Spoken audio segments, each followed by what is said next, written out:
বিশেষ এটি কামৰ বাবে যোৱাকালি ধেমাজি উপায়ুক্ত কাৰ্যালয়লৈ গৈছিলোঁ। সোমাই গৈ গম পালোঁ মই যিটো কামৰ বাবে আহিছিলোঁ তেওঁ ইতিমধ্যে উপস্থিত হোৱাহিয়ে নাই। মই যে সোনকালে গ'লোঁ। নতুনকৈ নিৰ্মাণ কৰা এই কাৰ্যালয়টোত কিন্তু আজিয়েই মোৰ প্ৰথম। চাৰিওফালে চকু ফুৰাই থাকোঁতে হঠাৎ কাৰ্যালয়ৰ দেৱালত থকা এখন সুন্দৰ পেইণ্টিঙলৈ চকু পৰিল। সঁচাকৈ কি বিশেষ শিল্পকৰ্ম।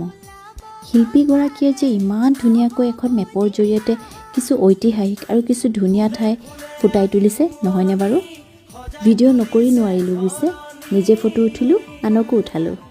ছবিয়ে কথা কয় বুলি শুনিছিলোঁ, আজি কিন্তু দেখি আহিলোঁ। এয়া আকৌ মোৰ স্কুলীয়া বান্ধৱী দীপশিখা আৰু ছিনিয়ৰ মেট জোনমণি বা, দুয়ো উপায়ুক্ত কাৰ্যালয়তে কৰ্মৰত। মই বোলো তহঁতক লগ পালোঁ ভালেই হ'ল, কাম এটা আছিল, তহঁতৰ পৰাই সুসূত্ৰ লৈ লওঁ। এয়া দুইজনী বহি ল'লোৱেই নহয়, মুঠতে য'তেই লগ পাওঁ ত'তেই কথাৰ মহলা। তাতে আকৌ দুইজনীৰে ল'ৰা ছোৱালী একেখন স্কুলতে দি ল'লোঁ নহয়। কাম বাৰু মোৰ হৈ গ'ল দেই, সময়ত মানুহজনে আহি ধুনীয়াকৈ কামবোৰ কৰি দিলে। এয়া আকৌ আলহীলে তিল পিঠা আৰু তেল পিঠা আনিছে, লগত ফিকা চাহ। আলহী মানে মই আকৌ। তেনে সময়তে পল্লৱী বাইদেউ আহিল।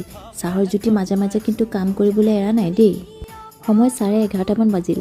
খাই বৈ লৈ দুইজনী এয়া এইডালত উঠাই থৈ গ'লহি, মানে লিফ্টটোত আকৌ। কোনো মতে খৰধৰকৈ আহিয়ে স্কুলৰ পালোহি।